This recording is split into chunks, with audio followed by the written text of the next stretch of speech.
Bismillahirrahmanirrahim.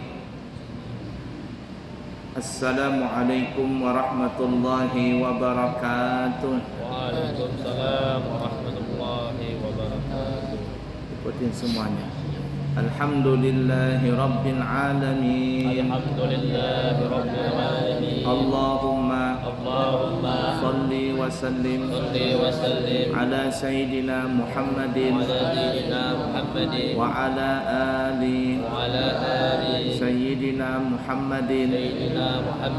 Qala al-muallifu al-imam Abu Zakaria Yahya bin Sharaf An-Nawawi Asy-Syafi'i Al-Ash'ari radhiyallahu ta'ala anhu fi kitabihi Riyadhus Shalihin rahimahullahu ta'ala wa nafa'na bihi wa bi ulumihi fid din wad dunya wal akhirah. Amin. Baik, sekarang kita akan memasuki bab yang baru, yaitu bab tentang tidak berlebihan di dalam beribadah. Artinya kalau beribadah itu kita harus juga mengukur kondisi badan, juga mengukur tanggungan kita. Jangan sampai kita melakukan perbuatan ibadah tetapi sampai merugikan badan kita. Umpama ada orang yang berpuasa setiap hari, akhirnya badannya menjadi lemas. Nah, ini tidak boleh. Lain halnya kalau kuat silakan. Atau beribadah, beriktikaf terus di masjid, sholat terus, berzikir terus, bagus saja Pak. Tapi kalau seandainya melakukan ibadah seperti itu, namun terbengkalai kewajiban seseorang tadi kepada orang yang wajibnya dia nafkahi, umpama gara-gara beribadah dia kada begawi lagi, kada buka toko, kada berjualan dan sebagainya, anak istri nggak ada biaya untuk hidup sehari-hari, maka ini dilarang. Dalam agama nggak boleh seperti itu. Itu ibarat kata pepatah, pakai baju tapi kada berselawar, pakai baju tapi nggak pakai selawar, nggak pakai celana, kan lucu tuh. Kalau ada orang disuruh pilih pakai baju kah tapi nggak pakai celana, atau pakai celana tapi nggak pakai baju. Kalau seandainya terdesak seperti itu, maka biasanya orang lebih memilih lebih baik pakai celana daripada nggak pakai baju. Nah, begitu juga ibadah. Ada orang melakukan ibadah sunnah berhimat-himat banan, tetapi sampai terbengkalai kewajiban dia, atau mengganggu kesehatan dia, atau apa sajalah yang menjadikan dia itu tidak normal pada umumnya, ya, tidak stabil pada umumnya, maka ini dilarang. Kita lihat ya dalil-dalilnya. Qala Allah Ta'ala, berfirman Allah Ta'ala dalam surah Thaha, surah ke-20 ayat 1 sampai 2. A'udzu billahi minasyaitonir rajim. Bismillahirrahmanirrahim. Thaha ma anzalna alaikal qur'ana litashqa. Kami, siapa kami ini maksudnya? Allah. Kami ini bukan berarti menunjukkan Allah itu banyak. Kami ini namanya litta'zim, untuk mengagungkan diri sendiri. mengagungkan diri sendiri. Nah ya, jadi kalau ada orang bicara ya dengan seseorang, bagaimana kabar Anda? Alhamdulillah kami baik. Kami baik. Padahal yang diajak bicara cuma satu orang, tapi dia menggunakan kalimat kami. Kenapa kami?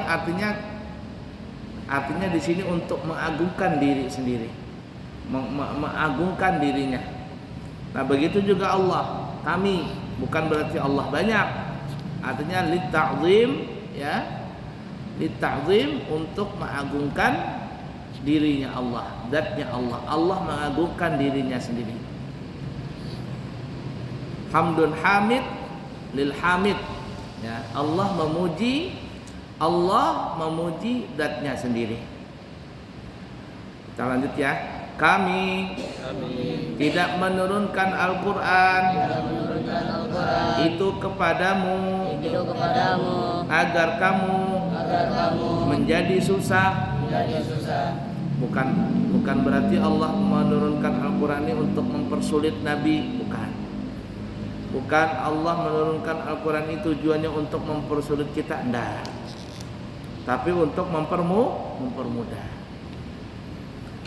Wa qala ta'ala, dan Allah berfirman dalam surah Al-Baqarah, surah kedua ayat 185. Yuridullahu bikumul yusra wala yuridu bikumul usra. Allah menghendaki kemudahan bagi kamu sekalian dan tidak menghendaki kesukaran bagi kamu sekalian.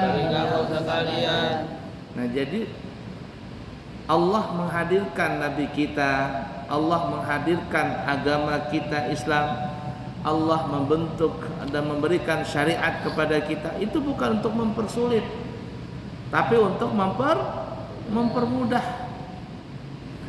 supaya kita ini berbeda dengan binatang.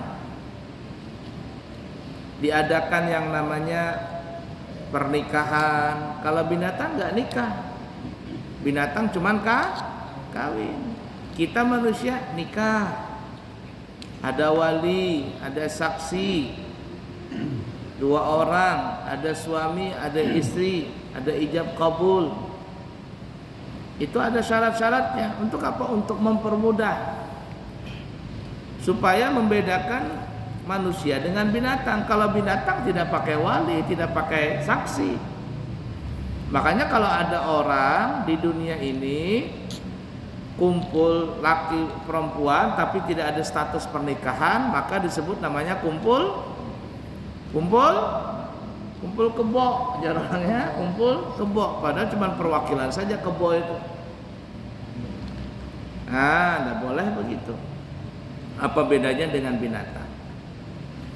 Kita makan untuk hidup, manusia nih, kita makan untuk hidup. Kalau binatang beda, hidupnya untuk makan. Binatang itu hidupnya untuk makan. Dari bangun tidur sampai tidur kembali, tujuan hidupnya makan. Dia nggak ada kepingin bikin apa namanya, bikin rumah, bikin jalanan, nggak ada. Dia nggak pernah mikirin seperti itu. Dia pikirin hidupnya adalah untuk makan. Nah kalau manusia nih, coba Bang, kalau bersini biar mangkat. Iya betul. Anu barat mangkat. Nah ini 1, 2. Ya dengar dah. Kalau seandainya binatang itu hidup, tujuannya adalah tidak lain tidak bukan untuk makan. Tidak ada binatang terpikir untuk bangun gedung, bangun rumah, bangun jalanan, sekolah, enggak ada. Nah, jadi Allah Subhanahu wa taala memberikan kepada kita syariat Islam tujuannya adalah supaya kita ini berbeda dengan binatang. Dan itu adalah untuk kemudahan kita semua. La ilaha illallah Muhammad Rasulullah sallallahu alaihi wasallam. Kita lanjut ya, hadis yang pertama. Wa an Aisyah radhiyallahu anha anna an-nabiyya sallallahu alaihi wasallam dakhala 'alaiha wa 'indaha imra'atun qala man hadhihi qalat hadhihi fulanatun tadhkuru min salatiha qala mah alaikum bima tutiqun fa wallahi la yamallu Allahu hatta tamallu wa kana ahabbud dini wa kana ahabbud dini ilaihi madama sahibuhu alaihi muttafaqun alaihi. Dari Siti Aisyah, semoga Allah meridainya, bahwasanya Nabi Muhammad sallallahu alaihi wa alihi wasallam masuk ke rumahnya Siti Aisyah, dan kebetulan di situ ada seorang perempuan. Kemudian beliau bertanya, siapakah ini? Aisyah menjawab, ini adalah si fulana yang terkenal dengan salatnya. Nabi bersabda, beramallah kamu sesuai dengan kemampuanmu. Demi Allah, Allah tidak akan jemu untuk menerima amalmu, sehingga kamu sendirilah yang merasa jemu.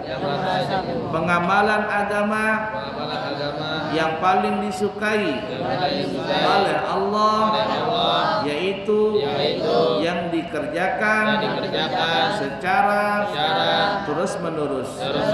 Hadis riwayat Bukhari Muslim. Bagaimana maksudnya ini? Nah, jadi Rasulullah sallallahu alaihi wasallam suatu ketika masuk ke rumahnya Siti Aisyah. Itu giliran Siti Aisyah. Jadi Rasul kan punya beberapa istri. Kemudian Rasul pas waktu itu kena giliran ke rumahnya Siti Aisyah. Masuklah Rasul mengucapkan salam dan seterusnya. Di dalam rumah Nabi kita Muhammad sallallahu alaihi wasallam melihat ada seseorang perempuan. Jar Nabi, "Hai Aisyah, siapa ini?" Kata si Aisyah, "Si fulana." Nah, Siti Aisyah tidak menyebutkan, dalam riwayat ini tidak menyebutkan namanya. Fulana itu kalau bahasa katanya si Anu. Kalau Banjarnya apa? Si Galoh ini. Si Galoh bahasa kitanya. Si Diang. Nah.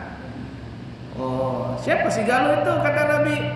Ini loh ya Rasul yang paling banyak sholatnya. Ini perempuan luar biasa. Kalau sholat sunnah, kuat banget. Berjam-jam sholat.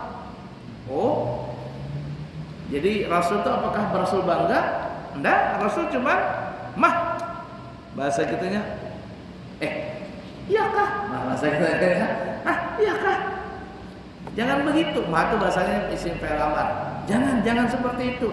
Bahasa kitanya itu jangan terlalu. Kenapa kata Nabi? Karena Allah Subhanahu wa taala sebenarnya tidak pernah merasa bosan untuk menerima amal siapapun juga. Kita nih beribadah nih 24 jam beribadah. Allah senang aja. Allah senang aja. Artinya tidak bosan Allah terima amal kita. Ya. Tapi kalau ikam nang bosan, kalau ikam nang bosan. Nah, ini ada santri giat banget tahajud. Oh, tahajud. Paling-paling dapat 2 hari ibadah itu tuntung dah. Tamat pelajaran. Ada umpama dapat amalan ini, amalkan. Dapat seminggu, ampih dia. Jar Nabi, kita ini bisa bosan. Sedangkan Allah tidak pernah bosan. Allah tidak pernah bosan untuk menerima kita. Kita aja mungkin beribadah berhikmat benar, tapi pas ujung-ujungnya kuyuhan. Nah, jadi jar Nabi, ahabbud dini ilaihi madama sahibu alaih. Allah tuh paling suka kepada seseorang yang dia itu kalau beramal continue, walaupun kadang banyak, tapi continue. Nih, kita apa yang paling suka beramalan? Kalau kita beribadah rasa-rasanya nggak mungkin seperti ibadahnya Nabi. Nabi itu bisa puasa 24 jam kada berbuka. Sahabat pernah ngikutin, ketahuan sama Nabi. Kata Nabi, aku diberi makan dan diberi minum oleh Allah Ta'ala. Kalian jangan ikutin aku. Bahasa kitanya, kekuatan fisik Nabi dengan kekuatan fisik sahabat berbeda. Nabi sholat malam itu sampai kakinya bengkak. 1 rakaat 1 surah Baqarah, 2 rakaat Ali Imran, rakaat ketiga An-Nisa, rakaat keempat Al-Maidah. Nabi kita mungkin gak tahan. Nah, jadi jar Nabi yang paling nyaman itu beribadah itu continue. Dan kita terus sekali lagi kada tahan seperti Nabi. Nah, oleh karenanya jar Nabi, siapa yang punya amalan itu yang paling baik amalan tadi continue. Nah, jar ulama, kalau kita punya satu amalan, mana yang kita sukai? Ada orang suka itu selawatan, ke-7 selawat. Sudah, amalkan itu aja salawat. Berapa kali dalam sehari? Alhamdulillah Pak, 10.000 sehari. Baca salawat, Sallallahu Muhammad Sallallahu Muhammad Sallallahu 1000. Sudah berapa lama mengamalkan? Sudah lawas nih, 10 tahun mengamalkan. Terus amalkan itu. Ada orang kada kuat baca salawat, tapi kuat di zikir. Di zikir. Memang ada orang kuat di zikir. Zikir la ilaha illallah, la ilaha illallah, la ilaha illallah. Zikir terus. Ada orang kuat di zikir, tapi di Al-Qur'an. Mulutnya ini baca Al-Qur'an sampai guring mengigau Al-Qur'an. Mengigau tuh kan. Bismillahirrahmanirrahim. Yasin Al-Qur'an Al-Hakim. Guring mengigau bacaannya Al-Qur'an. Amalkan terus. Ada orang kada kuat pembacaan, salawat kada kuat, zikir kada kuat, tapi sholat kuat. Sholat, sidin kalau sholat kuat benar. Di tempat sujud, tempat sejadah itu bisa 2 jam, 3 jam tahan dia. Ada orang seperti itu. Ada orang salawat kada kuat, berzikir kada kuat, sholat kada kuat, tapi kuat puasa kuat. Kenapa dia kada bisa sholat? Maksudnya kada kuat sholat, kada kuat zikir, karena dia begawi. Ada orang begawi, tapi kalau dia begawi puasa. Malahan jadi aku kalau kada puasa sakitan awak. Nyaman aku puasa, ada orang begitu. Aku kalau kada puasa malah sakit awak. Jadi aku puasa. Malahan kalau puasa itu sehat. Ada orang seperti itu, apa kan? Ada orang puasa kada kuat, sholat kada kuat, berzikir bersalawat kada kuat, tapi duitnya banyak, sedekah. Aku ini kada kesempatan membaca Quran, dan kesempatan berzikir kada sawat, apalagi 4 pengajian, apalagi puasa. Kenapa? Aku banyak bisnis, ketemu relasi ini itu dan sebagainya. Tapi sidin masalah sedekah lancar. Ada orang seperti itu. Kami punya kawal seperti itu. Jangankan diminta, nyinggung aja. Di pondok ini Pak Haji kurang kayaknya ini perlu atap baru ini. Berapa guru hendak bro? Disinggung aja, tak paham dia, keluar duitnya. Ada orang-orang seperti itu. Nah jadi kita punya amalan yang mana yang kita suka, itu diamalkan. Itu bubuhan nang ibarat kata bukan santri. Bubuhan kita nang sudah tuha-tuha ini ya, di atas 40 sudah sedang mengamalkan apa yang kita ketahui. Ini kalau santri begini, kada boleh beramalan. Di Hadramaut itu malahan nggak boleh puasa. Ada kita kawan satu Habib, kita tidak sebutkan ngaran Habibnya. Jadi kalau pengajian ke situ belajar gitu kan ya, kata Habib siapa yang puasa hari ini? Ulun Bib, kata Habib kasihkan air, suruh minum dia. Ngapain kamu puasa? Kata Habib. Santri itu belajar, bukan puasa. Ya, santri itu tugasnya belajar, bukan puasa. Hadramaut, Karim. Nah, santri nih bawa tasbih. Tasbih nih, santri.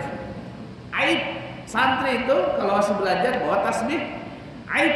Jangankan santri, ustadz saja, guru bawa tasbih itu aib. Di sana tuh yang boleh bawa tasbih wali, orang sudah makam tinggi. Ini kada santri singgalan tasbih. Bukan saatnya bertasbih. Saatnya kamu pegang pulpen, bawa buku. Makanya di Hadramaut itu di mana-mana itu selalu ada buku catatan sama pulpen sini.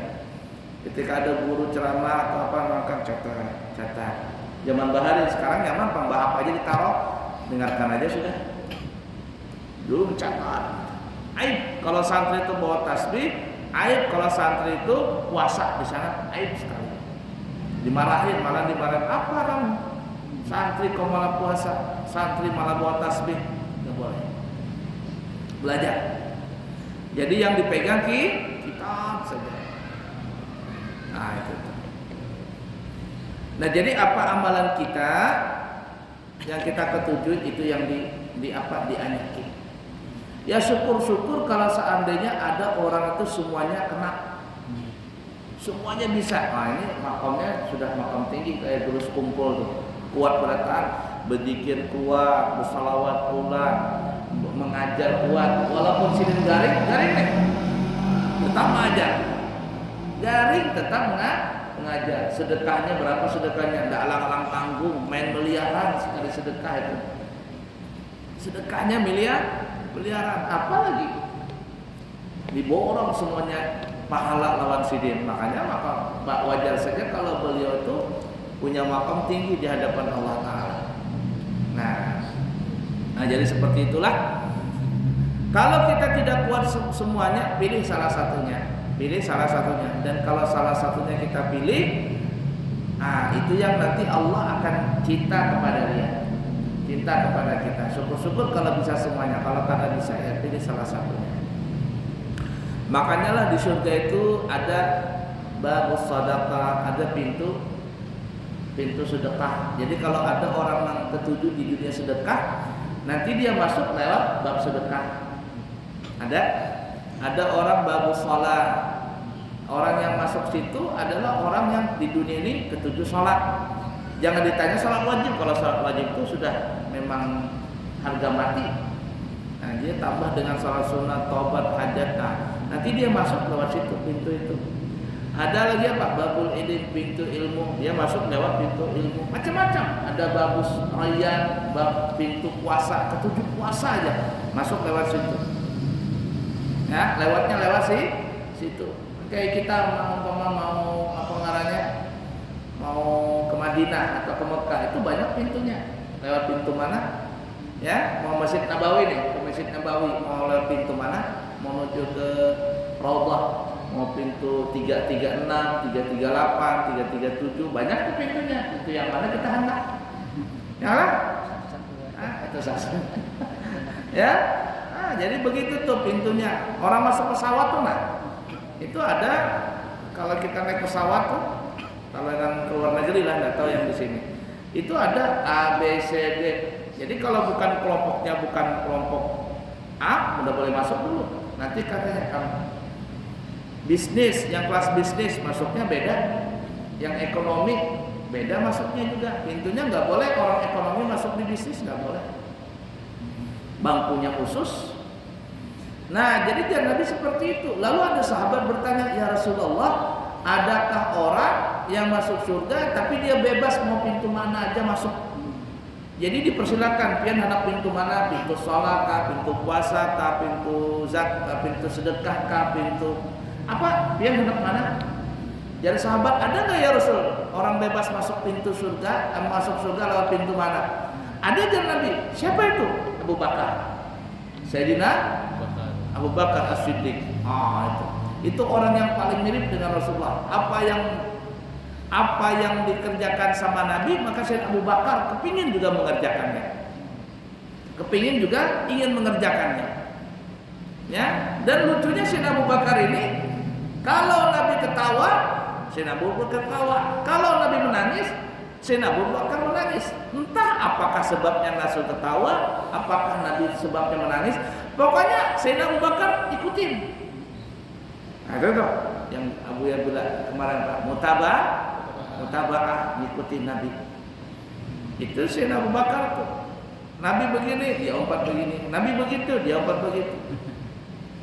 Sampai pernah diceritakan ya, Sayyidina Rasulullah sudah meninggal dunia, digantikan khalifahnya sama siapa? Sayyidina Abu Bakar, khalifah pertama. Jadi setelah jadi khalifah, jadi ketika menjadi khalifah Sayyidina Abu Bakar, beliau datang kepada Siti Aisyah, anak beliau, istrinya Nabi kita Muhammad SAW. Jadi jawab Sayyidina Abu Bakar, wahai Aisyah, anakku, kamu kan adalah istrinya Nabi Muhammad SAW dan aku adalah bapakmu. Dan kamu tahu abah ini selalu ingin mengikuti apa yang dilakukan oleh Nabi Muhammad SAW. Jar Abu Bakar, kira-kira ada enggak satu perbuatan atau apalah perbuatan apa yang abah ini belum melakukannya, yang dilakukan sama Nabi Muhammad tapi aku belum melakukannya, ada enggak? Siti Aisyah berdiam. Ada, wahai abah, ada. Apa itu? Nah, itu lihatlah itu ada perempuan Yahudi itu duduk di sana. Orangnya buta. Buta. Setiap hari Rasulullah itu memberikan makan perempuan itu. Memberi makan kepada perempuan itu. Itu aja. Iya, Nabi memberikan itu. Dan itu orang Yahudi. Kalau orang Islam kan lumayan nih. Kita kan melihat orang Islam miskin, kita mungkin balik. Nah, ini orang Yahudi. Orang bebuan Israel yang menghantam bebuan Palestina itu itu perempuan Yahudi, tuha, buta, miskin, apalagi lengkap semuanya, diberi Nabi makan. Orang itu tiap hari Nabi memberi makan. Jadi itu amalan Rasulullah. Iya, itu aja. Baik, kalau begitu kata Abu Bakar, Sayyidina Abu Bakar, aku akan melakukannya. Mulailah Sayyidina Abu Bakar memberi makan orang perempuan tuha yang buta ini. Ketika diberi makan, ditaruh makanan di depan perempuan itu. Perempuan ini berdiam. Perempuan ini cuman berdiam, tidak merespon, tidak apa-apa. Ya, tidak bicara. Di situ pergilah Sayyidina Abu Bakar. Setelah pergi, perempuan ini makan. Hari kedua seperti itu. Hari ketiga, perempuan yang buta ini bertanya, "Hei, kamu ini siapa? Kayaknya kamu ini bukan orang yang memberi makan kepadaku. Orang yang memberi makan aku tuh orangnya baik banget. Orangnya baik. Dia kalau mau ngasih makan sama aku nih, sebelum aku makan, itu makanan dikunyah dulu sama Nabi. Dikunyah. Orang buta ini nggak tahu itu bawa Nabi. Nenek-nenek kan kada bisa gigi sudah reok. Jadi itu kata perempuan ini, itu orang kalau dia mau ngasih makan aku, dikunyahkan dulu di mulutnya dia. Mulutnya harum, liurnya harum. Itu sebenarnya yang pantas jadi nabi dia, bukan Nabi Muhammad itu. Jadi dikisahkan kalau Nabi memberi makan si perempuan Yahudi yang buta ini, dikunyah lawan Nabi, setelah itu disuapin sama Nabi. Setiap ngasih makan, si perempuan buta ini sebenarnya kamu yang jadi Nabi, kamu ini orang baik, bukan Nabi Muhammad tuh apa? Kata disumpah-sumpahin Nabi Muhammad. Padahal Nabi Muhammad di hadapannya. Coba kalau kita begitu, kita sudah beri makan, disumpah-sumpahin kan, mungkin kita kasih racun mati dan sekalian. Itu kita. Tapi Nabi diam saja. Jadi Sayyidina Abu Bakar, jadi perempuan ini bilang, kamu bukan orang yang kemarin-kemarin ngasih aku makan. Itu orang baik.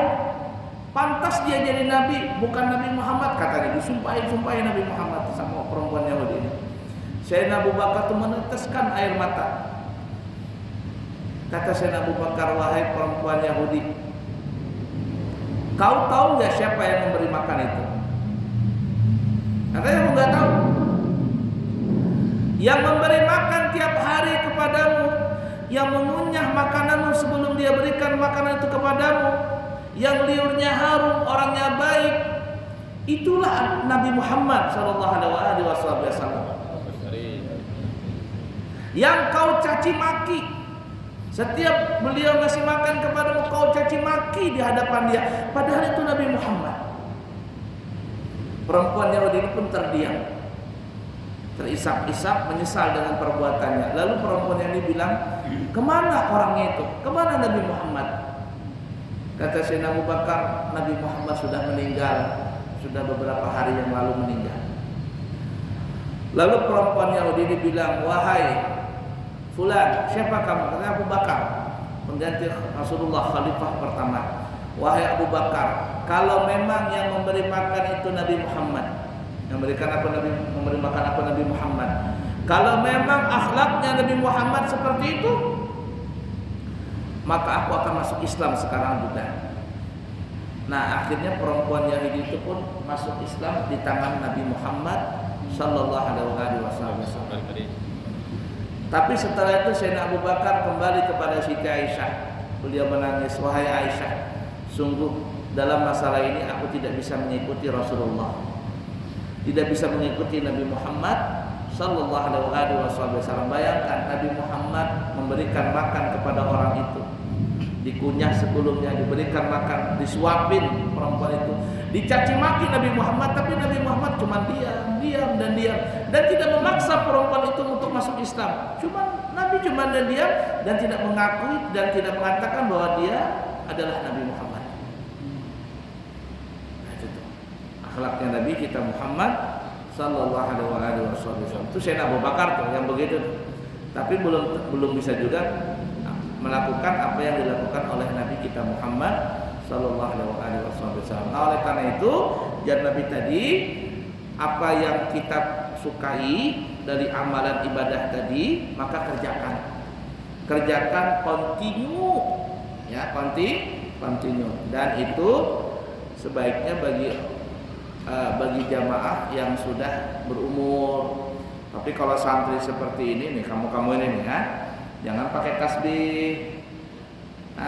Dosa yang pakai tasbih, kamu pegang kitab, hafalan doa, hafalin Quran, itu tugas kamu sekarang. Nanti kalau sudah di umur 35 ke atas, nah baru berzikir, pegang tasbih. Ya, setelah megang tasbih pegang tongkat. Kenapa? Karena sudah karena ada sebagian ulama, ya, kalau ada orang tuh dia di umur 40 tahun tidak pakai tongkat, makruh hukumnya. Jadi makruh jadinya. Jadi yang umur 40 tahun tuh dianjurkan pakai tongkat. Sekali-sekali bawa tongkat gitu. Jangan kada bertongkat sama sekali. Ya, kenapa? Karena supaya mengingat kepada kematian bahwa kita sudah tuh. Jadi bertongkat. Dianjurkan bertongkat di umur 40 tahun. Tapi kalau belum umur 40 tahun jangan bertongkat. Ya, kalau belum umur 40 tahun ke atas jangan bertongkat. Amalan yang baik-baik saja. Baik, seperti itulah. Kayak bertongkat.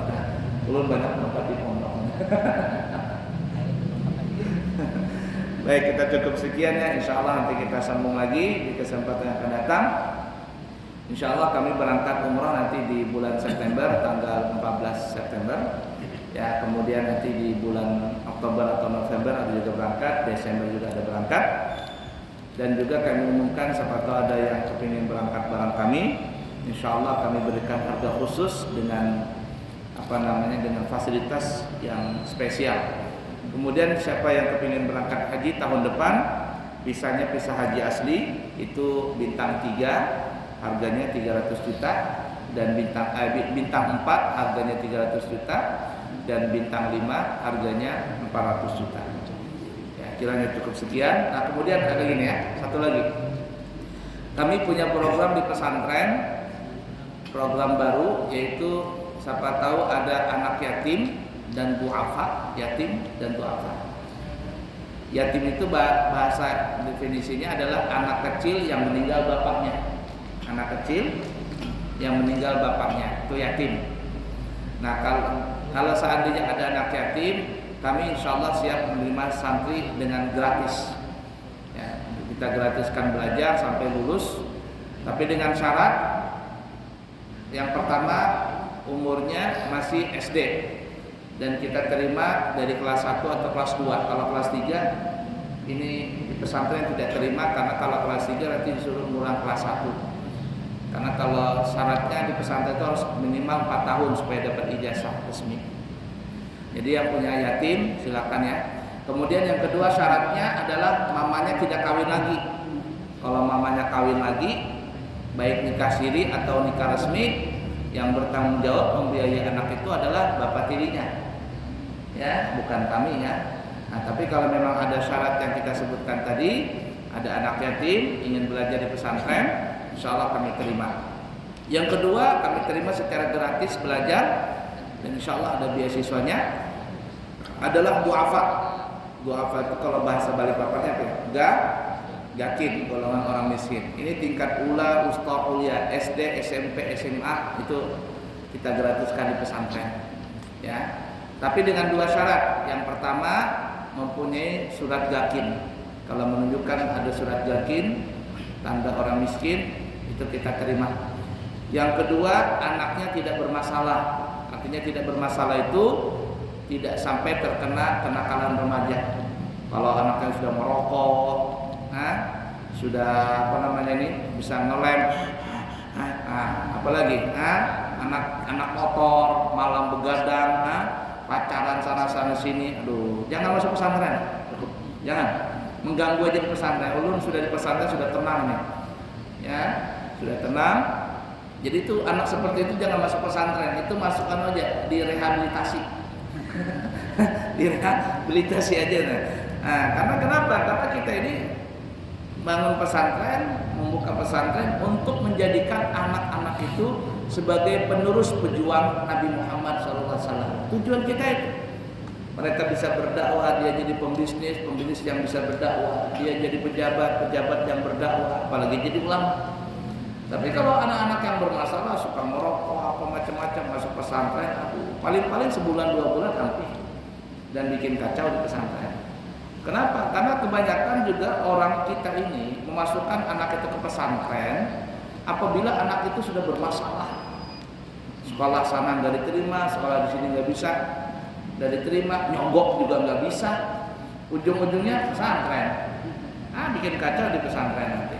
Nah, jadi apabila ada 2 yang kita sebutkan tadi, anak yatim dan anak duafa dengan syarat-syarat yang kita sebutkan, ingin sekolah di pesantren, insya Allah kami gratiskan dan itu ada memang beasiswanya khusus. Bahkan insya Allah kalau memang rezeki kita akan sekolahkan sampai ke luar negeri insya Allah, atau sekurang-kurangnya di kuliah di Indonesia sini. Baik, kiranya cukup sekian ya, dan sampaikan ke warga siapa tahu ada yang berminat, insya Allah kita siap menerimanya.